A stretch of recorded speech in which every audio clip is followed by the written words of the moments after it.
Glória a Jesus. Amém. Nós saudamos a todos os presentes e aos que nos acompanham pela internet, pelas redes sociais, com a graça e com a paz do nosso Senhor e Salvador Jesus Cristo. Amém. Nós convidamos os amados irmãos a abrirem a palavra do Senhor. Vão ser 2 versículos. Vai ser projetado na tela o primeiro, no segundo livro das Crônicas, capítulo 32, versículo 1. Esse vai ser o primeiro. Segundo Crônicas 32, 1. E o seguinte será no livro do profeta Isaías 36, 1. Nós desenvolveremos a mensagem, pela misericórdia de Deus, em Isaías. São 2 capítulos, nós não vamos ler todos os versículos, nós vamos, são grandes, é o capítulo 36 de Isaías 37, são 2 grandes capítulos do livro do profeta Isaías, mas para a abertura da nossa mensagem, Crônicas 32, 1, vamos ler todos juntos, enfim, vocês nas suas Bíblias, 32, 1. Eu vou ler aqui. Depois destas coisas e desta verdade, em algumas versões, desta fidelidade, veio Senaqueribe, rei da Assíria, e entrou em Judá, e acampou-se contra as cidades fortificadas e intentou apoderar-se delas.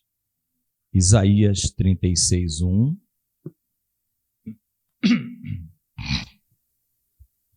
Diz assim: E aconteceu no ano 14º do rei Ezequias, que Senaqueribe, rei da Assíria, subiu contra todas as cidades fortificadas de Judá e as tomou.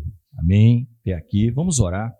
Deus amado, nós oramos a Ti nesta hora, ó Deus, pedindo que a Tua graça, a Tua misericórdia seja sobre nós, o Teu Espírito Santo encha cada um de nós, ó Deus, para que os nossos corações venham compreender, ó Deus, tudo o que Tu tens para a Tua amada igreja nesta manhã, para aqueles que nos acompanham pela internet, ó Deus, para as nossas vidas, qual o ensinamento, Senhor, qual o alimento, Senhor, para fortalecimento da nossa alma, da nossa caminhada na Tua santa presença, Senhor. Nos assiste em tudo, Senhor, para a honra e glória do Teu nome, porque só o Teu nome é o nome digno de honra, de glória, de louvor e de adoração. Nós oramos assim, ó Deus, suplicando a Tua bênção em nome de Jesus. Amém. Os irmãos podem estar assentados. Meus amados irmãos, por que nós lemos os 2 trechos em livros distintos? Os irmãos observam que é basicamente a mesma coisa. Não é isso? Tá? No livro do profeta Isaías, quer dizer, o livro do profeta Isaías, o destaque deste livro, é um livro de 66 capítulos, do livro do profeta Isaías, ele vai aparecer, essa história vai aparecer aqui, é um destaque aberto dentro dessa história aqui, dentro do livro do profeta, de tão relevante que ela é. Então, Isaías foi um profeta levantado por Deus. O detalhe do levantamento dele está no próprio capítulo 6 do livro do profeta Isaías, e que ele foi profeta, ele ministrou, não é que ele morreu durante o reinado de Ezequias, ele ministrou nos tempos de 4 reis, tá? Uzias, Jotão, Acais e Ezequias. E Ezequias, né, que é o nós lemos aqui no 36:1, Senaqueribe, no 14º ano do rei Ezequias, era Ezequias quem estava reinando em Judá, tá? Então, o profeta Isaías foi profeta desde que Uzias era rei, Jotão, Acais, quem foi Acais? Acais foi o pai de Ezequias. Acais foi um mau rei, não fez o que era bom nem agradável ao Senhor. Depois vem o rei Ezequias, por último, que é o que nós lemos. E depois do rei Ezequias, vem um péssimo rei, talvez o pior rei de Judá, que é o Manassés. O Manassés. E o rei que mais tempo reinou em Judá, por incrível que pareça. O pior e o que mais tempo reinou. Consultava agoureiro, fazia adivinhação pelas nuvens, tudo que não tinha direito, tá? Isso. Filhos, tá? Sacrifício, Moloque, era coisa muito feia diante dos olhos do Senhor. Mas nós vemos nesse meio um rei que antecede péssimo, um rei que sucede péssimo, mas nós vemos um rei que a própria Bíblia vai falar, andou nos caminhos do seu pai Davi. Né? Porque Davi é que é referenciado como o pai, ou como referência para os reis que andaram como Deus queria. Tá? Louvado seja o nome do Senhor. Então, todas as vezes que fala no caminho do seu pai, no livro dos reis, dos livros dos reis de Judá, vai falar do Davi. Tá? Isso é um início assim, histórico, mas o assunto é dias atuais. Tá? O assunto é igreja, o assunto é as nossas vidas. Bom? Lá no livro das crônicas, que nós lemos, se o irmão puder projetar, 32:1, nós vamos fazer uma breve introdução. Tá? A mensagem ela não é grande, o texto é grande, são muitos versículos, mas a mensagem os irmãos vão entender. Esta passagem, como eu falei, no lugar de verdade, em algumas versões está fidelidade. Tá? Depois destas coisas e desta verdade, veio Senaqueribe, rei da Assíria, e entrou em Judá e acampou-se contra as cidades fortificadas e tentou apoderar-se. Aí nós vimos, deixa esse versículo, tá? Por favor, Igor. Aí nós vimos lá em Isaías, no 36:1, que quem era o rei? Ezequias. Tá? Ezequias. E quem era o profeta que ministrava na época? Isaías.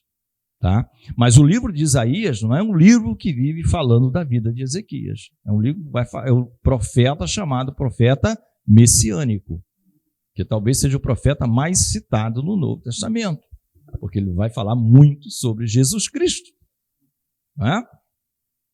Mas essa passagem é importantíssima.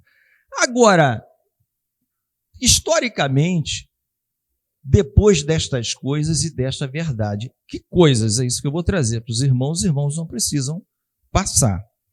Tá? Nós vimos que o pai do Ezequias, o rei Acais, foi um rei muito ruim, um rei que se associou com os assírios, inclusive, que era um inimigo do povo de Deus.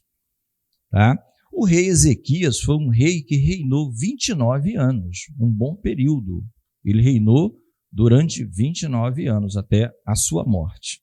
Mas quais foram as coisas e a fidelidade que Ezequias praticou e que agradou tanto a Deus?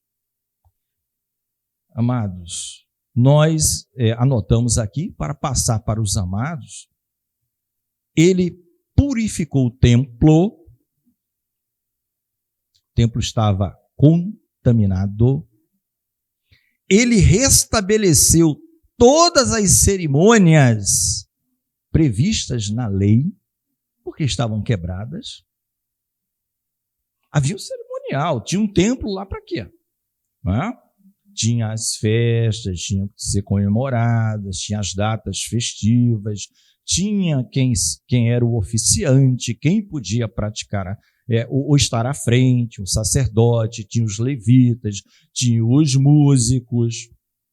Tudo isso, irmão, estava quebrado na mão de Acais. Acais não estava nem aí. Mas Ezequias, ele purifica o templo, ele assume, ele purifica o templo, ele derruba altares feitos a deuses estranhos, ele restabelece cerimônias corretas, estabelecidas na lei de Moisés, e a palavra vai dizer que ele realiza uma Páscoa, que é uma das festas judaicas, né? Ele realiza uma festa que houve tanta alegria naquela festa, porque houve uma grande convocação. Ele envia correios é a forma de escrever, de mandar como se fosse o carteiro mesmo, entregando uma convocação espalhada por tudo, por onde ele pudesse, convocando, ó, vem para a festa, vem para a festa, vem para a festa, e os correios vão em todo lugar. E tem gente que por algum motivo não pode ir na primeira, abre-se uma segunda possibilidade, já estava até previsto na lei, para participar. Mas a palavra vai dizer que nesta festa houve tanta alegria como nunca houve desde os dias em que Salomão era rei. Olha só, meus amados. Fazia tempo, hein? Salomão foi filho de Davi. E Salomão foi, né, aquela pompa, né? Porque Davi recebeu do Senhor, vamos dizer assim, a parte do arquiteto. Como que seria o templo? Deus, ele a planta, alguns materiais ele começou, mas Deus falou, você não vai construir, vai ser o teu filho. E Salomão não poupou recursos, porque Deus deu a ele, diz a palavra, sabedoria como a nenhum outro rei em Jerusalém, nem antes nem depois. Né? Então Salomão tem essa dado por Deus, tá? Dada por Deus, essa sabedoria. Então, desde os dias de Salomão, não se tinha celebrado uma Páscoa com tanta alegria em Jerusalém como nos dias do rei Ezequias. Não se. Aí, meus amados, traz para a sua vida, meu querido. Nós somos reis e nós somos sacerdotes.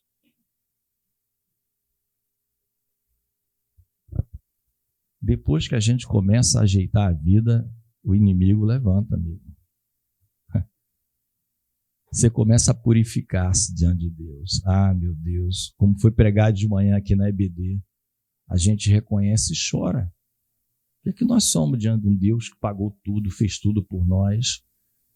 Não é? Paulo vai dizer em Romanos, estava conversando com o amado irmão no intervalo, pecaremos, pois, né? Devido a essa graça toda, ele faz a pergunta. Então eu posso fazer a festa do pecado, né? Já que está... Nananina não. Nananina não. Não, mas nenhuma condenação da pecaremos, pois. Ele começa a edificar a sua vida. Purifica o templo. Restabelece a cerimônia. Vai com alegria no coração. Vamos trazer assim para os nossos dias, para qualquer lugar do planeta, não é? Eu quando me converti, eu não fazia essas coisas, eu era tão amoroso, eu era chato até, porque eu era recém-convertido, eu não tinha ainda aquela sabedoria. Eu lembro que eu peguei o ídolo lá da minha avó, quebrei, que é isso, menino? Não, vó, isso vai fazer mal para a senhora. Calma, não é assim, não é aquele amor. Aí o tempo foi passando, né? Tem essas histórias, meus irmãos. Tem essas histórias. Aquele amor, não. Quando a gente conhece Jesus, conhece quem nós somos, pecadores. Aí o tempo vai passando, irmãos. Aí um monte de sujeira começa a entrar na gente de novo. Jesus limpou tudo. Daqui a pouco a gente continua crente. Deus não nos descartou. Continuamos servos do Senhor. Mas o negócio precisa de uma limpeza. Tem que chamar um rotorrooter da vida, né? Aquilo ali, limpar tudo. É o começo. Aí a gente se empolga, não, eu vou. Aí Deus está olhando. Certo? Tá? Daqui a pouco a gente restabelece. Eu não vou faltar a nenhum evento da fé. culto? Culto é uma festa. Nós estamos celebrando aqui uma festa no deserto. Não é isso? O mundo aí é um deserto. Nós estamos celebrando uma festa no deserto. E tudo que o inimigo não quer é que você celebre uma festa no deserto. Isso está no livro de Êxodo. São inúmeras tentativas de Faraó. Quando ele vê que a coisa fica difícil, ele começa a querer barganhar. Vamos fazer o seguinte, deixa os velhinhos que já estão para morrer, leva os meninos, tal, e depois ao inverno, não, então deixa as criancinhas, leva, tal, deixa o gado, tal. No final, a resposta de tanta coisa é, nenhuma unha vai ficar. Faraó, se você quer saber, nem uma unha vai ficar. A gente vai levar tudo. Foi tão grande o negócio que até egípcio foi embora também ali. A gente sabe disso. O povo levou. Teve gente que foi, eu vou também com esse pessoal. Se misturou lá com Israel, tá tudo certo.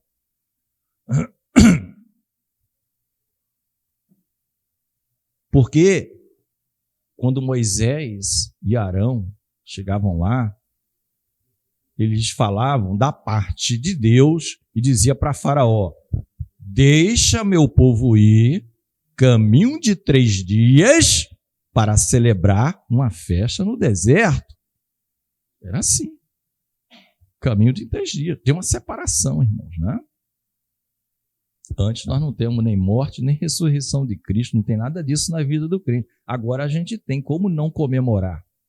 Né? A ceia é um dia específico, óbvio. Aquela memória mais profunda. Mas todo culto é uma festa pela libertação do Senhor e sabendo que Ele está nos conduzindo para moradas eternas. Para moradas eternas. Amados, e o outro é o que está no teu coração. As festas não podem ser rotina na vida do crente. O coração tem que estar cheio de alegria. A alegria do Senhor é a minha salvação. A nossa força é o que nos move, né? O pastor falou aqui. A alegria do Senhor. É com alegria. Então, o que Ezequias tinha acabado de fazer? Tudo que agradava a Deus. Tudo que agradava a Deus. E nós podemos pensar individualmente, mas podemos pensar coletivamente. Como igreja, como um grupo, como uma Assembleia de Santos em algum lugar. Quando isso acontece,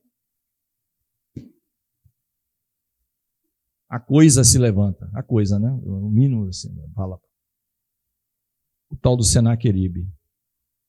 E era aí, amados, eu vou falar até tranquilo, eu dei uma pesquisada interessante. Estudos não bíblicos, para você ter uma ideia. Então não é teólogo, não foi teólogo que está falando. Estudos desses pesquisadores, arqueólogos, bíblicos, né? Descobriram lá Nínive, o pessoal ficou espantado, não?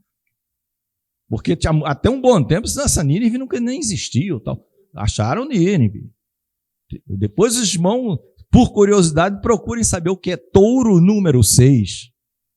Uma dica, se é curioso, pergunta saber touro número 6. O que é isso? Os pesquisadores falam que o pior rei da Assíria foi Senaqueribe. O mais cruel. O pai dele era um tal de Sargão, já tinha levado, né? Era tudo ruim, muito ruim. Mas foi por isso que o tal do Jonas fica revoltado, né?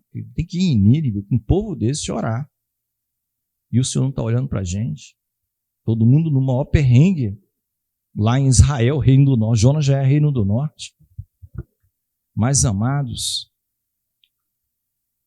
quando a gente coloca muitas vezes a vida em ordem, entre aspas, eu vou para a oração, eu vou, né, cultuar o meu Deus, eu vou realizar uma festa. Isso não quer dizer só quando estamos juntos no corpo, mas no dia a dia, na segunda-feira, no trabalho, você vai com outra motivação, porque é a alegria do Senhor que é a tua força.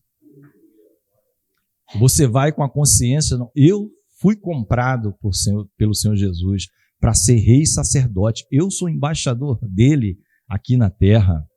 Né? Nem todos em cadeias, como Paulo dizia, embaixador, né, que só vive preso. Paulo sempre dizia isso. Eu quero que vocês sejam como eu, exceto as minhas cadeias. Não quero que ninguém passe pela quantidade de sofrimento que eu passei.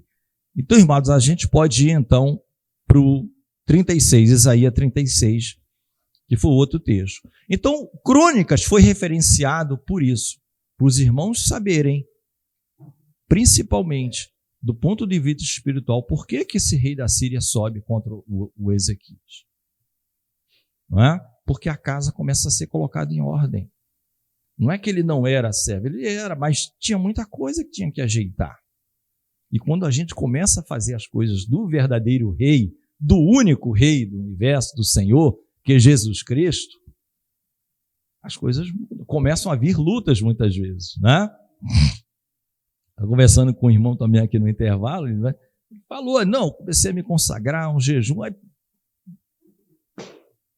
meu Deus, aí vem os Senaqueribes da vida e tal. Mas nós já sabemos o resultado, né? A vitória é do povo de Deus. Ali, a Bíblia é boa porque a gente já sabe o fim da história. A Bíblia é boa porque a gente já sabe o fim da história, que está lá em Apocalipse. Apocalipse já diz o fim da história, já diz o fim da igreja. Ninguém vai poder dizer, como foi falado na EBD, não, eu não sabia. Como não? Até o fim da igreja já está dito. As bodas do Cordeiro,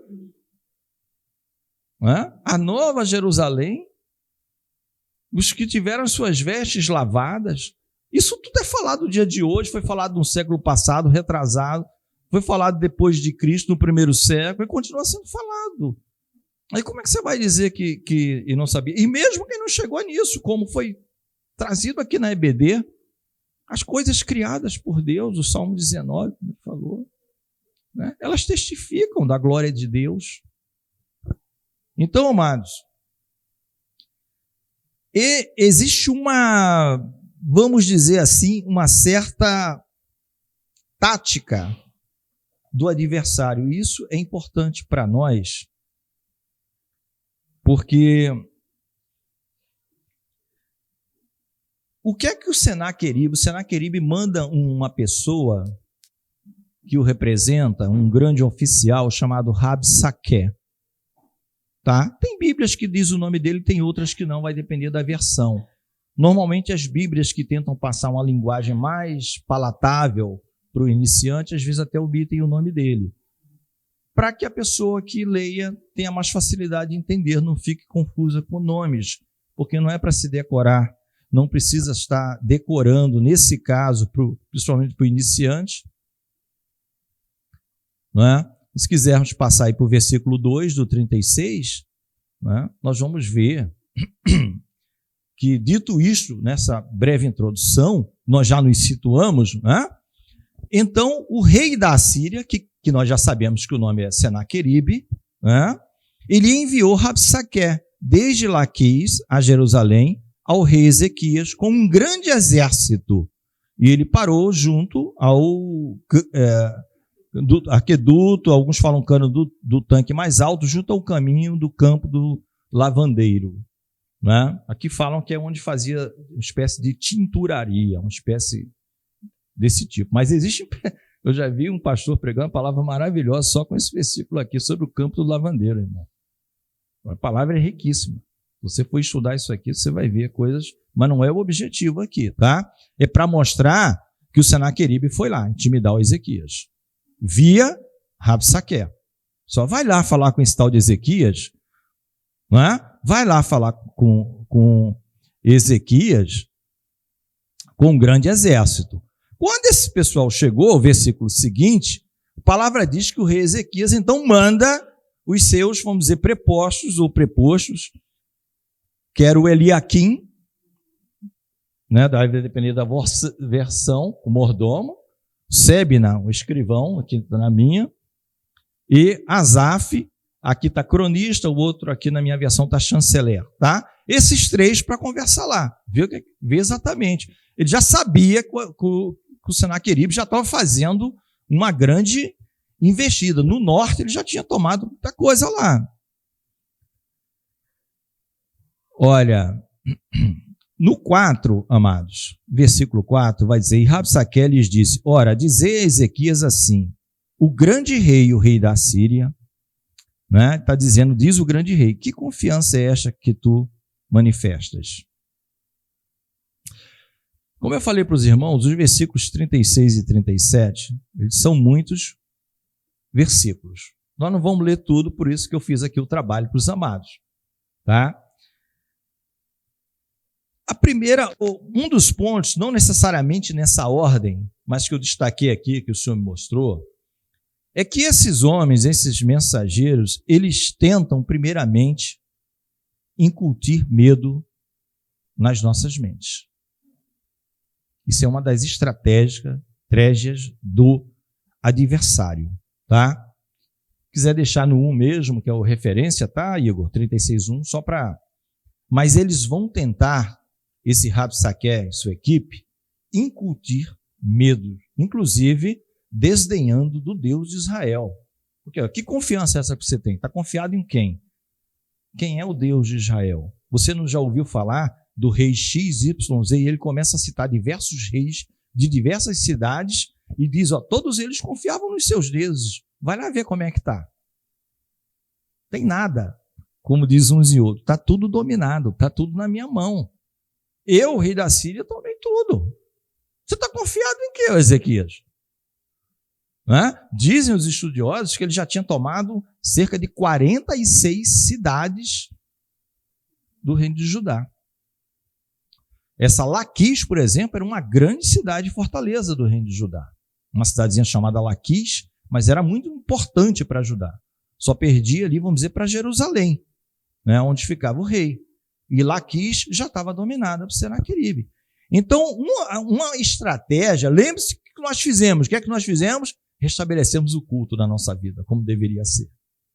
E o culto, no sentido mais amplo da palavra, que é aquele do Romanos 12, né? O vosso culto racional, é a nossa vida, com a mente transformada. Não é o irmão, só eu bati o cartão, vinha ao culto. Não, isso faz parte do crente transformado, não é? Faz parte da participação das cerimônias festivas, da Assembleia dos Santos, mas é a nossa vida. É a nossa vida no altar de Deus, como Elias falava isso também, restaura o altar. Vamos restaurar o altar de Deus, está derrubado, não é? E ele começa, e como que ele mete medo? Com histórico. Ele vai contar o histórico dele todos. Olha, a gente o Deus tal não existe mais, que protegia não sei quem, o Deus tal também não é pó, isso tal, e começa a incutir medo, fazer ameaças ao povo, tá? Começa a fazer ameaça. Uma outra estratégia usada vamos ser claro aqui, pelo diabo e os seus anjos caídos lá, que trabalham com ele, e também os homens que o adoram, porque tem, infelizmente, adoradores dessa peça, né? Os homens que trabalham para eles, que estão a seu serviço, é desacreditar a nossa fé. Ele tenta primeiro incutir medo, ele vai usar a estratégia de desacreditar ou denegrir Deus, a palavra de Deus, Jesus Cristo, salvação, vida eterna, ou seja, todos os conceitos que nós temos aqui, que estudamos, o perdão de Deus, a justificação, ele começa a descaracterizar isso. E olha, ele gosta de fazer de maneira eficaz, hein? Não é? Tinha um pastor, até falei isso, eu nunca tive esse contato com ele, mas eu ouvia ele de púlpito, e ele dizia uma coisa que é de fato verdade: o mal é organizado e eficaz. Pode ver. As coisas do mal estão por aí, que a gente fica assim, não é surpresa para o povo, para a sociedade, mas para o crente não deveria ser. Porque eles se organizam e são efetivos naquilo que eles fazem. Eles levam tudo a efeito. Daí a dificuldade dos homens de bem em se contrapor a eles. Tem que crer em Deus. Por quê? Porque eles não têm escrúpulos. Não existe pudor, não existe limite. O que tiver que ser feito para que o plano deles vá a efeito, eles fazem. Usam de mentira, de suborno, de assassinatos, seja lá o que for. Eles estão um pouco ligando, eles não têm a quem prestar conta. No caso, assim, entre Deus, eles têm que prestar conta a um superior que não é Deus, superior deles. Então as coisas deles funcionam para o mal. Para o mal. Eles tentam desacreditar. Mas existe também, amados, nesse meio, uma situação interessante, porque tem as pessoas que estão na mão deles. E que nós, como igreja, luz do mundo, tentamos refletir a luz de Cristo, porque nós não temos luz própria, para trazer essas pessoas, por uma intervenção divina das trevas para a luz. Existem pessoas em situação muito vulnerável. E aí, eu vou pedir para o amado colocar no versículo 11 do 36. A gente vai ler uma sequência de versículos aqui. Você vê que nós pulamos para o 11, ele está falando com os representantes de Ezequiel, essas coisas todas. Olha o 11. Então disse Eliaquim e Sebna e Joá a Rabsaque: pedimos-te que fales aos teus servos em siríaco. Não sei se está em siríaco, alguns falam em aramaico, tem Bíblia que fala em aramaico, aqui está em siríaco, tá? Porque esses homens eram como que diplomatas, eles entendiam, os representantes, várias línguas. Pedimos que nos fale em siríaco, porque bem o entendemos, e não nos fales em judaico, aos ouvidos do povo que está sobre os muros. Aquilo que eu de vez em quando falo aqui, vocês já viram aquela palavra? Sai de cima do muro, meu irmão. Lembra? De vez em quando eu falo, agora a gente está trazendo uma mensagem. Você já ouviu isso? Sai de cima do muro. Por que ficar em cima do muro é perigoso? Porque fala de indefinição, irmãos. Você é presa fácil, você pode cair a qualquer momento para o lado errado. Sai de cima do muro. Crente indeciso. Crente meia boca. Não é que existe o super crentão, o super santão. Não. A bênção de Deus vai desde o mais simples até o que conhece mais. Não interessa. Interessa é a fidelidade, a fé. Lembra que o que foi que fez o Senaqueribe subir? Não é porque ele era rei em si. Foi pela fidelidade dele em fazer aquilo que já está prescrito por Deus. Deus não mudou a palavra dele. A palavra continua a mesma até hoje. Tem gente querendo atualizar a Bíblia. Não é? Está sendo uma expressão também que tem sido usada nos últimos anos. Não confundir atualizar a Bíblia com versões bíblicas. Mas versão bíblica tem outra finalidade. Por que está escrito assim? Por que está escrito... Esse atualizar dos dias atuais está indo aí para o liberalismo, aí no sentido de atualizar entendimentos. Tá? Coisas assim que já são consagradas, do conceito que é salvação, consagradas só em Cristo, o fogo é eterno. Então estão começando não, isso foi mal interpretado, vamos atualizar. Então não confunda atualizar a Bíblia com traduções da Bíblia, com versões da Bíblia, com a Bíblia da editora XYZ. São esses modismos para poder, vamos dizer assim, recepcionar pessoas que de alguma forma ou de outra, assim, olha, se aquela igreja me aceitasse, entre aspas, aí a igreja, não, sim, tem base bíblica, quando nunca teve. Então, os em cima do muro, claro que aqui, mas tem um sentido para nós de indefinição. O muro, ele divide. Se você já morou nessas casas que tem um muro que representa, tem aqueles acordos, você faz o reboco daqui, você faz de lá, a gente divide o custo, porque o mesmo muro, ele é o muro de uma casa e o muro da outra. Só que, para cá é o seu quintal, por exemplo, e na casa do vizinho é o quintal dele. Aí os vizinhos se entendem, Mas quando você está em cima, você está numa situação indefinida. E aí, amados, passando para o versículo seguinte, diz: mas Rabsaque disse: porventura mandou-me o meu senhor só ao teu senhor, que é Ezequias, e a ti, para dizer estas palavras, e não antes aos homens que estão assentados sobre os muros, para que comam convosco o seu esterco e bebam a sua urina? Eles eram extremamente arrogantes, hein? Rabsaque, pois, se pôs em pé e clamou em alta voz em judaico. Vou parar por aqui. É mal. Os homens tipo chanceler, que eles falam, pediram uma gentileza: não, vamos falar entre nós. Você está representando Senaqueribe, nós representamos Ezequias, os interesses aqui de Deus. Qual o problema? Você quer, né? É algum acordo?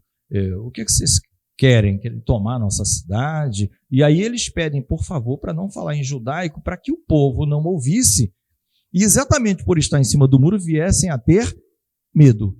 Que eu já falei, é uma das estratégias que ele tenta incutir no crente.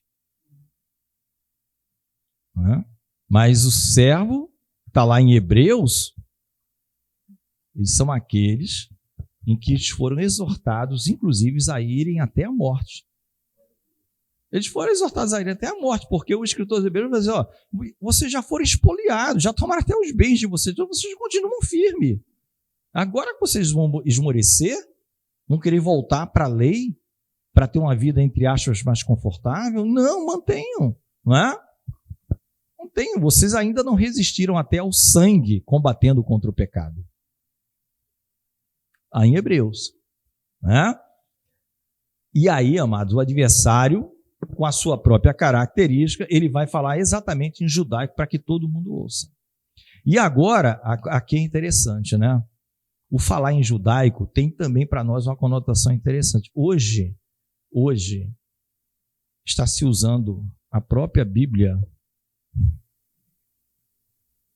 vai falar com a própria Bíblia contra as verdades eternas, com a própria Bíblia. É o equivalente aqui a falar em judaico. É usando a própria palavra para desviar o homem do caminho.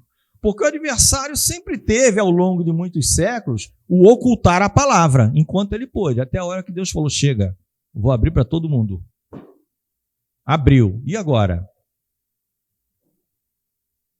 Aí as sociedades começaram a crescer, universidades para cá, todo mundo começando a aprender a ler, principalmente na Europa, aí o pessoal conseguia ler sozinho. Aí o jeito agora está em tudo que é lugar, internet, todo mundo lê Bíblia. Agora só não lê Bíblia quem não quer. Todo mundo sabe versículos bíblicos. Nem sempre as pessoas vão ler como servo do Senhor. Vão ler como mais um livro. O ímpio faz isso, ele adora fazer isso. Deixa eu ler isso aqui. Aí sai citando. Numa conversa qualquer ele leu, ele cita um versículo. Tal, não sei o quê, né? Mas é porque ele leu, mas ele não tem nenhum compromisso com Jesus Cristo. Então, hoje em dia, amado, é uma estratégia. A própria Bíblia para confundir o homem. Por isso que existe bastante movimentos no sentido de voltar à palavra de Deus, a simplicidade da palavra de Deus, né? A Cristo, e não as invencionices que estão surgindo, né? Então isso é uma outra situação. Essa situação, irmãos, nós chamamos dos irmãos que estão em vulnerabilidade. Estão numa situação vulnerável, né? Então você tem que estar junto, ainda que você não conheça tanto quanto aqueles 3 homens, os chanceleres lá, né, o Eliaquim, aquela coisa que pudesse representar o rei, você está dentro do corpo, você está unido, você está uma ovelha juntinha da outra, amados, né? Agora eu vou pedir ao Igor, por gentileza, para colocar no 16, versículo 16. A gente vê nesse estudo aqui da invasão de Senaqueribe, quanta coisa a gente está vendo aqui para a igreja, para os dias de hoje. Eu estou pensando assim uns negocinhos, sabe, irmãos? Olha o 16 e o 17, isso tudo, palavra dos representantes malignos. Olha o que ele vai dizer: não deis ouvidos a Ezequias, porque assim diz o rei da Assíria, né? Essas expressões assim diz, é bem interessante que assim diz o Senhor, mas assim diz o rei da Síria. Aliai-vos comigo. Isso, ele está vendo que o negócio está ficando duro, está complicado. Então ele começa a usar aliai-vos comigo, saí a mim e coma cada um da sua vide e da sua figueira e beba cada um da água da sua cisterna. E o seguinte, desculpe, até que eu venha e vos leve para uma terra como a vossa, terra de trigo, de mosto, terra de pão e de vinhas. Só faltou falar que mana leite e mel. Só faltou falar que mana leite e mel, meu amado. Olha como ele age. Ele está quase se prometendo o que Deus prometeu para o povo de Israel para levar para Canaã. É a terra prometida aqui na terra. É assim que eles fazem. Não, amado, eu vou te levar para outra terra que vai ter tudo e do melhor do que você já tem. Você vai comer da sua figueira, do teu poço de água, vai ter trigo, vai ter tudo isso. Ele está sentindo que há uma certa resistência, a proposta do aliar é fake, viu? Não tem nada de aliar. Se você se aliar com ele, pode saber, ser escravo dele. Ele começa a propor o que está lá, quem quiser ler, tirando talvez Gênesis, você vai de Êxodo até Deuteronômio, isso vai estar repetido. Os homens, quando voltaram lá, os espias, para pegar um cacho de uva, irmão, você teve que pegar um varal, um cacho de uva, hein? Que a gente pega às vezes na feira assim, diz, nossa, que cacho grande! Eles tiveram que pegar um varal para botar no ombro o cacho de uva que tinha lá.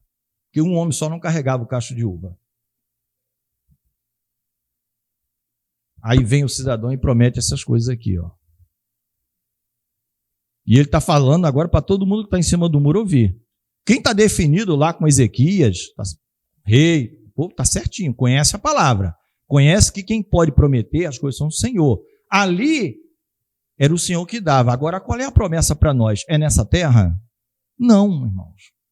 Não é aqui. Aqui nós sabemos que nós somos, como foi trazido. 1 Pedro, que pastor, peregrinos. Nós sabemos, nós estamos indo para Jerusalém celestial. Não é? Nós estamos indo para uma cidade que não é dessa dimensão, não é daqui. É outra coisa. Vai muito além aquilo como foi falado da tipologia. Aquilo que foi lá para Israel, para nós é nas regiões celestiais em Cristo. É um corpo incorruptível. O que é corruptível será revestido de incorruptibilidade. 1 Coríntios 15. Aquilo que é corruptível será revestido de incorruptibilidade. Nós seremos incorruptíveis, não teremos mais um corpo pecaminoso que se deteriora, né, para estar com o Senhor. Então, estar na nuvem vai ser coisa simples. Vem aqui, está na nuvem. Não sei aonde. Não. Passa não sei por onde. Você vai. A gente nem sabe. Paulo foi lá, né? Terceiro céu, supõe-se que tenha sido o próprio Paulo. Não tenho certeza. Mas aparentemente era ele. Ele não quis falar o nome dele. Não é? E viu coisas inefáveis que não tem como expressar nem falar para o ser humano. Tá? É isso que nos espera. O que os olhos não viu, né? O ouvido nenhum ouviu e não subiu ao coração de homem nenhum. É o que Deus tem preparado para aqueles que o amam. Né?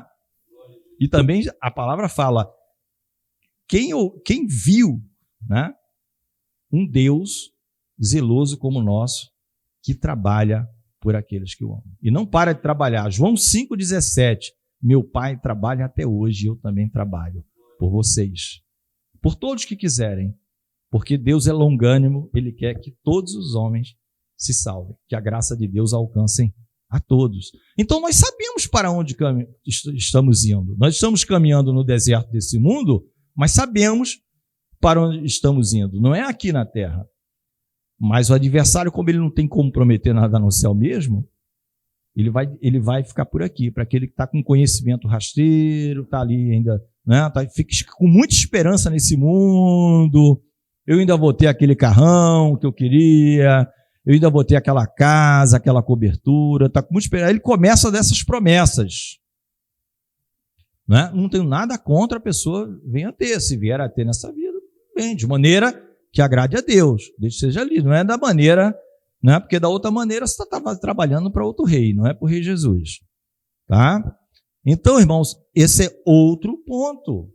Então, nós já vimos aqui, ó, cuidado para você não se colocar numa situação vulnerável.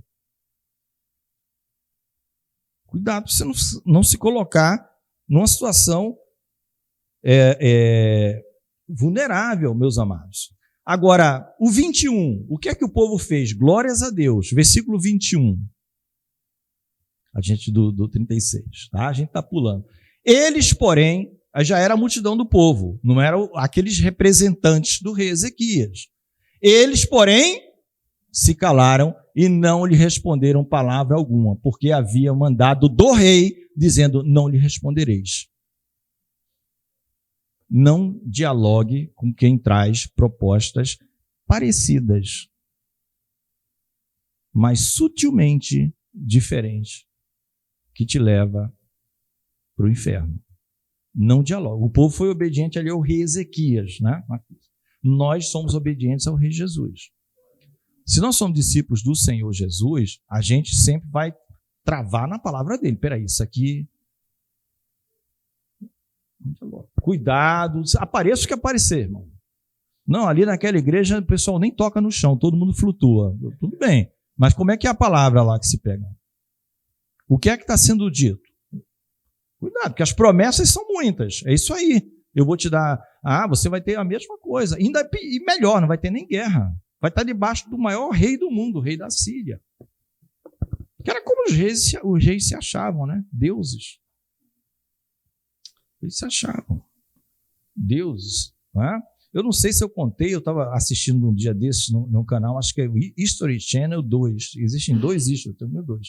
E um dos historiadores ali, de maneira isenta, não tinha nada a ver com religião, ele fala que a cultura na China milenar, muito tempo, sempre foi de não ter um Deus assim, essa divindade que não se vê, porque lá eles aprenderam sempre que o rei, o imperador era o Deus. Eles criam piamente que era como se tivesse descido do céu, vivido com eles e morresse e continuasse na pessoa de seu filho. É uma cultura bem grande nesse sentido. E eles permanecem, né? Quem está no poder atual permanecem com esse entendimento, sem fazer muito espalhafa. Tanto é que quem se converte a qualquer coisa que se chame Deus, não precisa ser o Deus de Abraão, Isaac e Jacó, não. Come um dobrado na China. Né? Mas nem por isso os servos fiéis de Deus se dobram. Eles, quando conhecem Jesus, eles estão firmes. Então, amados, não se dialoga com esse tipo de gente. Entendeu? Se der brecha, você até evangeliza. Aí você vai ver que ele não vai querer te ouvir. Não vai querer. Ele quer parar você para dizer não sei o que. Você faz qual a origem da tua Bíblia? Não, porque você... Aí ele te dispensa. Dá muito obrigado pelo senhor ter ouvido, porque ele sabe que você não vai entrar na dele. A gente é parado na rua, às vezes, por um pessoal estranho aí com as doutrinas diferentes, e você educadamente pergunta por que o capítulo tal na sua Bíblia é diferente de todas as demais Bíblias. Ele provavelmente não sabe explicar, porque ninguém lá vai explicar para ele. Por que João 1:1, no teu Evangelho de João, capítulo 1, versículo 1, é assim? Não se sabe. Né? Não se dialoga, irmãos. O povo, a ordem do rei foi calado. E no Novo Testamento, o que é que é falado por Pedro? Ao servo de Deus não convém, né, ser contencioso, viver brigando, viver... Né? E Paulo também sempre vai orientar, tipo, olha, não, você adverte uma vez ou outra, porque a gente não vai viver em contenda, isso não leva. Às vezes é exatamente isso que os senaqueribes da vida e seus representantes querem. Que você passe perdendo a sua vida discutindo um versículo bíblico, trechos bíblicos e não manda. E não faz o simples. Não fala de Jesus, da vida eterna, do amor de Deus, do perdão de Deus, não é? de quão bom é estar no corpo reunido, do louvor ao Senhor, da dependência do Senhor. Você fala tudo menos isso, por causa de uma discussão para defender pontos de vistas.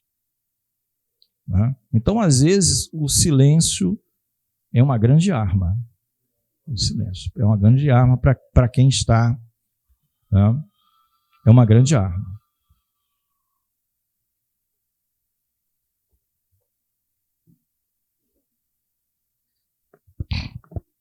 Mas destaco aqui, então, pelo que nós vimos,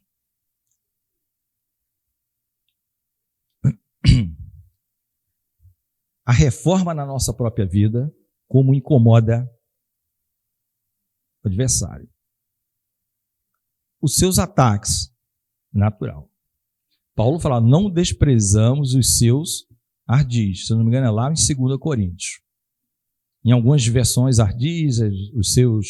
Aí vem outras palavras que significam as mesmas coisas, né? A sua maneira sutil de atuar, não desprezamos. Ele não está dizendo que ele é poderoso como é o nosso Deus, mas nós não desprezamos essas armadilhazinhas que se coloca no caminho para parar aquele que está caminhando, né? Como no filme Peregrino, quanta coisa vem para dificultar ali a caminhada, é uma derrubada, é uma escorregada, é um óleo ali no chão proposital para você derrapar, mas você se levanta e segue e vai até chegar.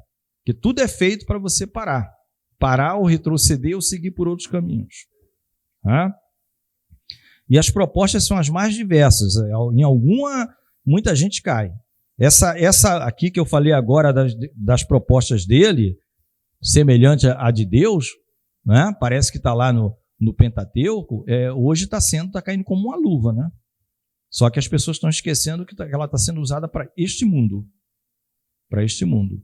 Né? Numa interpretação meio restrita, aquela parábola dos talentos, tá, irmãos? É restrita só para alinhar com o que está aqui. Quando o Senhor Jesus dá 5 talentos para um, de acordo com a capacidade de cada um, 2, né? E dá 1 para um. Você vê que os primeiros, eles empreendem, né? Tá certo? Empreendem. O objetivo deles era trabalhar. O último cava na terra. Ou seja, assim, se a gente olhar por uma ótica, você vê que aquilo que Deus te deu, o adversário vai fazer de tudo para você investir aqui nesse mundo. Você nem sabe que existe o reino de Deus. Você cava na terra. Aqui não rende nada.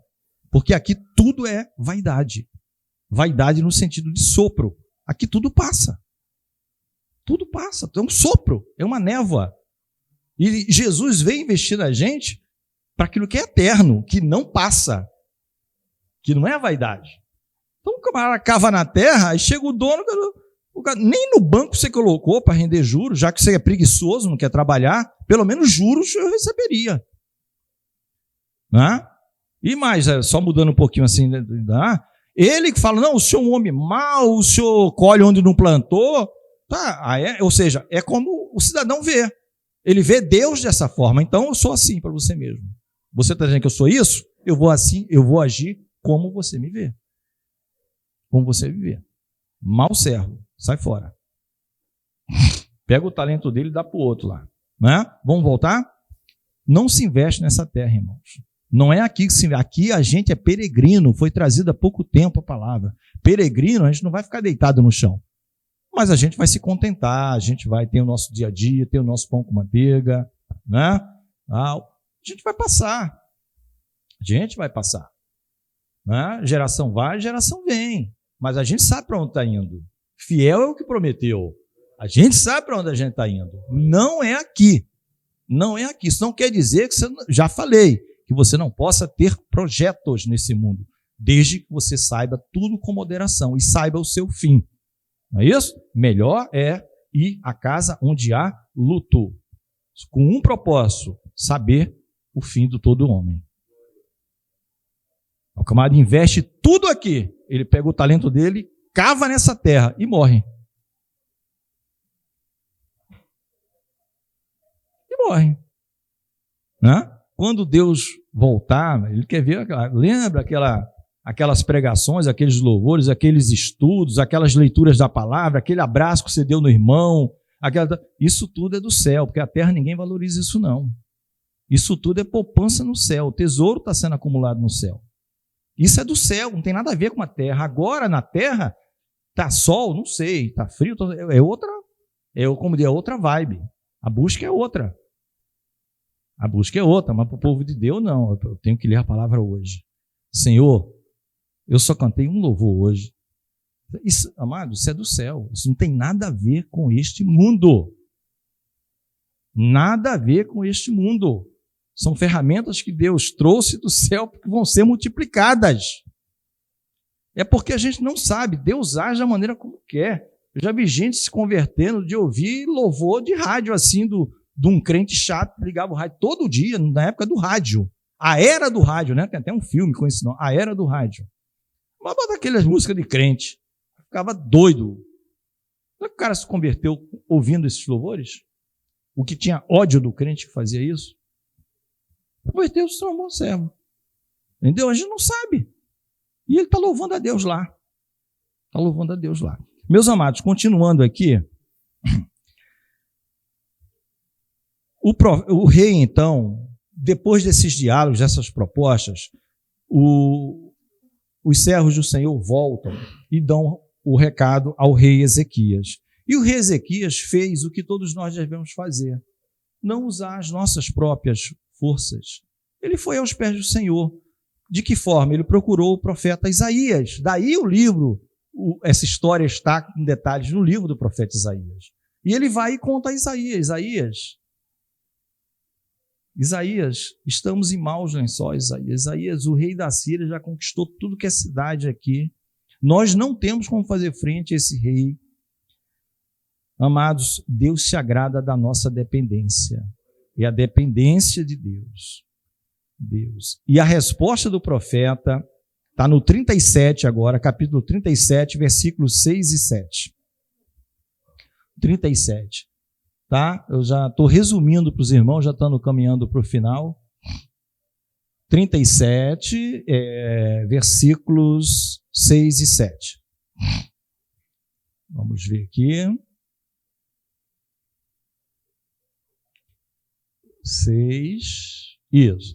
E Isaías lhes disse, assim direis, ou seja, ele foi ao profeta, ele foi a Deus, ele foi buscar o que Deus... Por acaso, né? Porque eu não vou ler tudo para você. Deus ouviu e viu tudo que se passou, profeta. Claro, né, Isaías? É claro que ele sabe tudo do diálogo que está acontecendo lá. Assim direis a vosso Senhor. Por quê? Porque não é o Ezequias que vai direto, tá? Ele manda mensageiros, tipo esse chanceler, vai falar com o profeta a situação. Direis ao vosso Senhor, aqui é Ezequias. Vocês dizem lá para Ezequias, que está buscando a Deus, assim diz o Senhor, não temas à vista das palavras que ouvistes. As palavras metem medo, amados, muito medo. Ainda mais quando você tem, como eu falei, um histórico, você tem comprovante do estrago que você já fez. Se você não estiver firmado na rocha, que é Jesus, você muda. Se você não estiver firmado com a casa na rocha, você muda. Porque ele não é palavra solta, é palavra que tem um currículo de destruição. Não temas à vista das palavras que ouviste, com as quais os servos do rei da Síria me blasfemaram. Aí é que é o pior, porque o homem está mexendo com Deus. Porque eles disseram, eles compararam o Deus de Israel com todos os outros deuses. Onde está o Deus, eu não sei dizer os nomes da cidade, não decorei, mas está fácil por aqui. Quase versículo que você, Arpade, Armate, por exemplo, tá? Não gravei, porque os olhos caiu aqui no versículo. Onde estão esses deuses, o seu rei? Como quem diz assim, o Deus de vocês também não vão escapar. Peraí, amigo, o Deus de Israel foi quem criou os céus e a terra. Inclusive, criou o rei da Síria. E vai chegar mais na frente uma mensagem bem interessante para o rei da Síria. Blasfemar, 37:7. Eis que porei nele um espírito, e ele ouvirá um rumor, e voltará para a sua terra, e falo-ei cair morto a espada na sua terra. Então a palavra volta para o profeta, dizendo, está comigo agora. Está comigo. Está comigo. Eles disseram isso, conforta o rei. A gente, como um rei e sacerdote, a gente executa ou confia na palavra de Deus. Nós não somos reis e sacerdotes, mas tem um rei acima da gente, Jesus. A gente executa. E a execução pode ser ficar quieto, ouve, aguarda, faz isso, faz aquilo, não faz nada. Dentre várias outras, né? Então, mais amado, o tal do diabo, ele volta. Ele volta. Ele não desiste de importunar. Vai para o 37:10. Né? 37:10, porque o primeiro diálogo acabou e foi grande. Aí ele voltou lá, aquele tal de Rabsaqué, ele volta lá para o Senaqueribe. Só que ele volta de novo. O Senaqueribe fica enfurecido. Assim falareis a Ezequias, rei de Judá, dizendo: não te engane o teu Deus. Ah, meu Deus é mentiroso. Não te engane o teu Deus. Isso é o que o inimigo está dizendo. Em quem confias, dizendo: Jerusalém não será entregue na mão do rei da Síria. Né? Então vocês já viram que o cidadão já está entrando aqui no mato sem cachorro. Não te engane o teu Deus, que veio por boca do profeta Isaías, dizendo que ele não temesse. O diabo volta. Ele praticamente vai repetir aquele monte de proposta que ele já fez. Não totalmente, mas ele vai enfatizar principalmente o seu currículo vitae, né? Histórico de desgraça que aquele homem causa ou já causou nas demais cidades. Assim é o adversário. Ele faz isso com a igreja, com cada um de nós. Essas tentativas são constantes. Quanto mais firme você está, aí vem tal, né? Aí vem Deus, aí dá uns momentos de refrigério para você, renova a força, né? A alegria do Senhor é a nossa força, aqui o pastor completou aqui para mim, graças a Deus, né? Então é nessa alegria, nessa força que a gente vai ver, aí serve 1 ano, 2 anos, 10 anos, né? Quando você vê, você está no paraíso, né? Porque você foi trabalhando, você foi caminhando, mas o diabo volta, irmãos, né? Eu lembrei daquele versículo, está lá, não precisa ir lá, Lucas, que Lucas relata também a tentação. Em Mateus, na tentação não vai dizer, quando termina aquelas 3 tentações, 3 propostas, mas em Lucas vai dizer: e ausentou-se o diabo por um momento de tempo. Por um pouco de tempo. Ou seja, o que é que ele está dizendo? Eu vou importunar esse tal de Jesus ainda. Eu sei quem ele é. Ele faz isso quando Pedro diz: Senhor, o Senhor vai à cruz, por exemplo. Aí o que Jesus fala? Ô Pedro, afasta-te de mim. Afasta-te, né? Satanás. Por quê? Porque a ideia é algo que é contrário ao projeto do Pai. Não vem de Deus. É contrário ao projeto. O projeto é que eu vá à cruz. Isso é um relacionamento do Filho Jesus Cristo, o Verbo encarnado, com Deus. Se queres, ó Deus, se for da tua vontade, passa de mim esse cálice. Mas se não, seja feita a tua vontade. Ponto. E a vontade de Deus prevaleceu, o Pai, e o Filho que se fez carne foi até o final. Foi fiel até a morte, e morte de cruz, que era mais humilhante.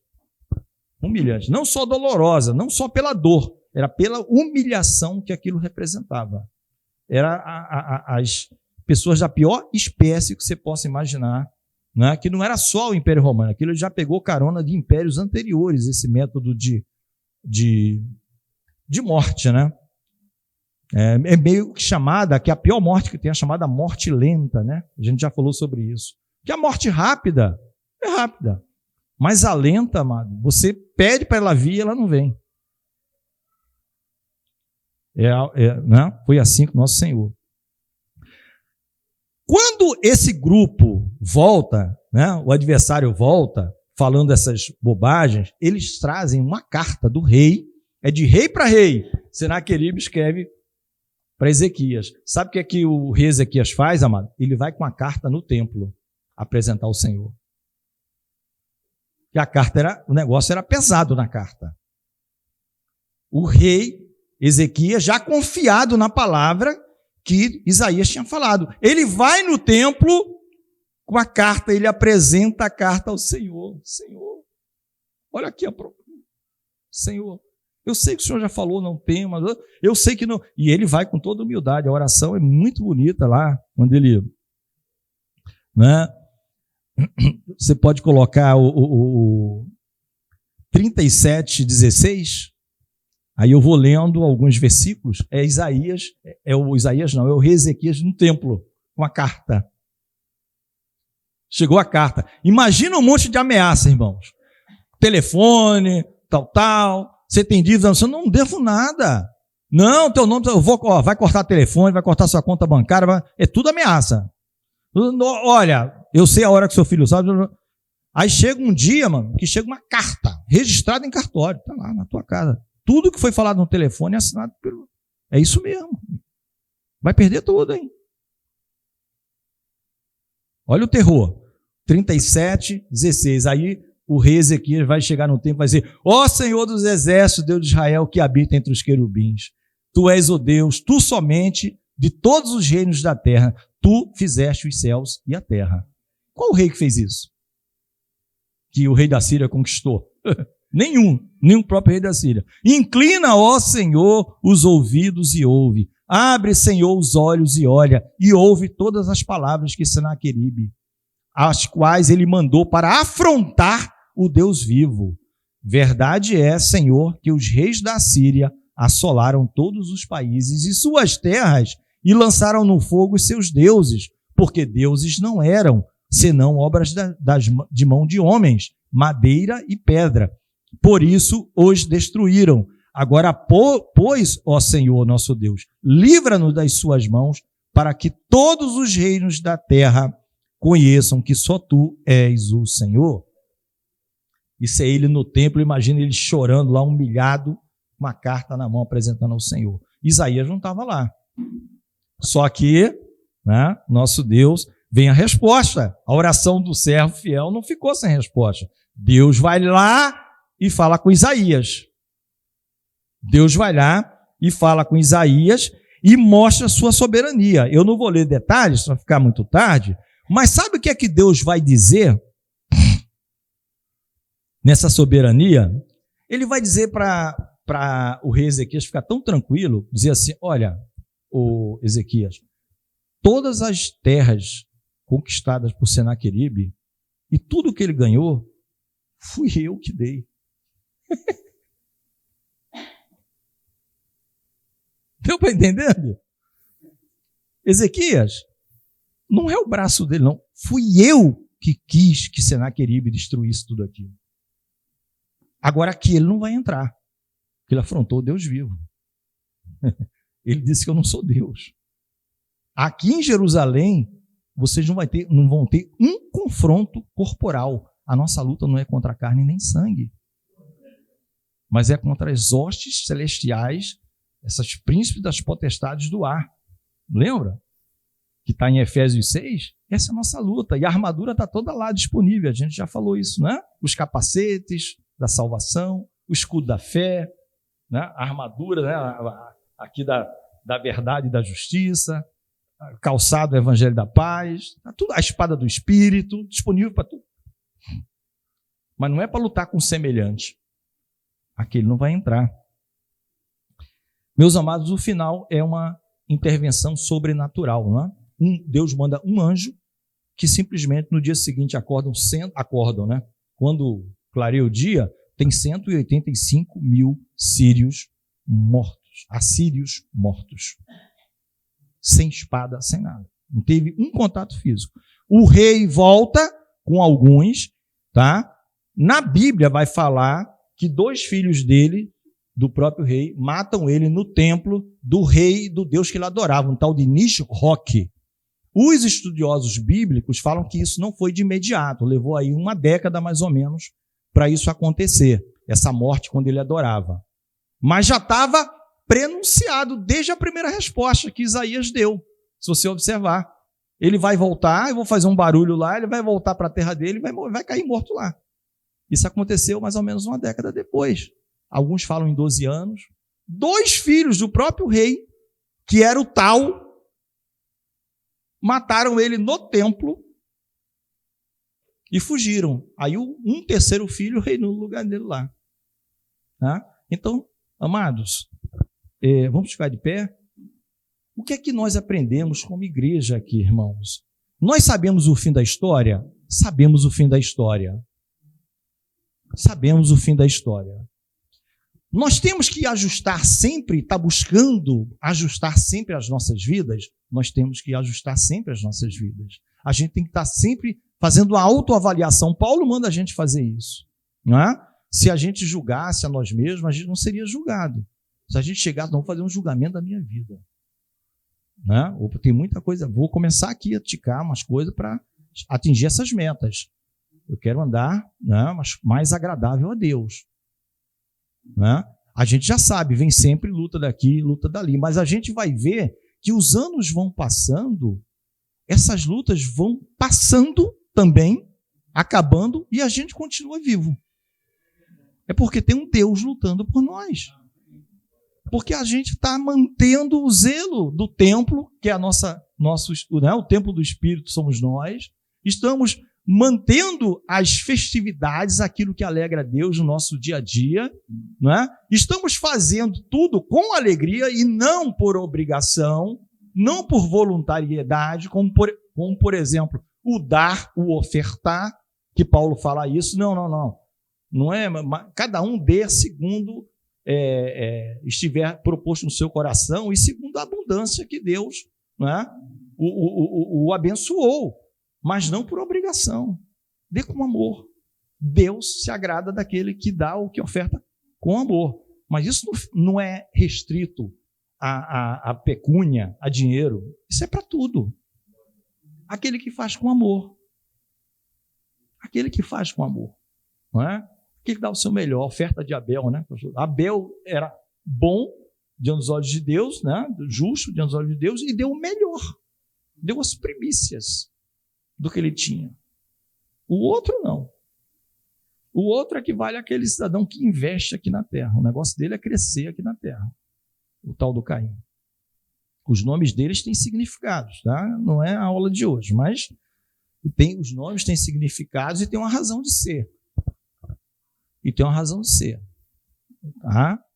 A gente aprendeu, irmãos, que nesta hora, a cada batalha desses poderosos contra nós, o nosso juiz é o Senhor. Deus se agrada de nós chegarmos para Ele e confessarmos a nossa dependência. Senhor, eu necessito de Ti. O rei Davi dizia, ele, rei, eu sou pobre e necessitado. Ele não era em termos de poderes, mas a posição dele, se colocar diante de Deus, era assim: eu sou pobre e necessitado, vírgula, ponto e vírgula, mas o Senhor cuida de mim. Mas o Senhor cuida de mim. Nós vimos isso. Nós vimos que o adversário, ele por isso que, Tiago vai dizer, resistir ao diabo e ele fugirá de vós. É Tiago, né? Vocês não me ajudaram aqui. Tiago. Por que resistir? Porque não é uma tentativa que ele vai fazer, irmão. São várias. São várias. Até que ele chega uma hora e diz, eu vou partir para outro, não vou perder meu tempo aqui. Aí vai no outro. Ele tem um exército trabalhando. Entendeu? Ele tem um exército trabalhando. Mas quando ele descobre que tem um que está porfiando por entrar pela porta estreita e não vai mudar de jeito nenhum, ele parte para outro. Como Jesus falou, porfiai por entrar pela porta estreita. Quando perguntaram, Senhor, são muitos que se salvam? Em Lucas 13, porfiai por entrar pela porta estreita. Não é? Esse camarada eu já tentei várias vezes, ele está lá no meio, está brigando para entrar pela porta. Não, esse aí eu não vou, eu vou em outro que está lá no final, ele está igual aquele jovem lá de Troade, quando o Paulo estava pregando. Ele está na janela, ele está olhando para a cidade portuária, marítima, né? Cheio de luzes ali, iluminada. Então, um discurso aqui cansativo, a noite toda. Tal. Quando menos esperou, ele caiu do terceiro andar. Mano. O bom é que a igreja estava lá e tinha um homem de Deus lá que o abraçou e o ressuscitou, né? Trouxe de volta. Mas ele podia estar num lugar que não era a igreja por perto. Está bem longe. Nós vimos isso aqui. Nós vimos que a súplica a Deus também, o diabo vem uma outra vez, a gente vai de novo a Deus. E a gente já viu o fim dos dois, amados. Aqui são dois fins. É o fim de quem, né? vereis a diferença. Malaquias, no último capítulo, se não me engano, o 4. Naquele dia vereis a diferença entre o que serve a Deus e o que não serve. Você vai ver, um dia vai ter a diferença entre o que serve e o que não serve. Não é? O que serve são, como diz a palavra, como bezerros cevados alegres. Quando você solta a porteira, já viu como eles saem felizes, saltitantes, alegres, não é? Vai ser assim os que servem. Agora os que não servem é fogo, palha como palha. Amém, amados? Que o Senhor nos abençoe, Pastor Carlos,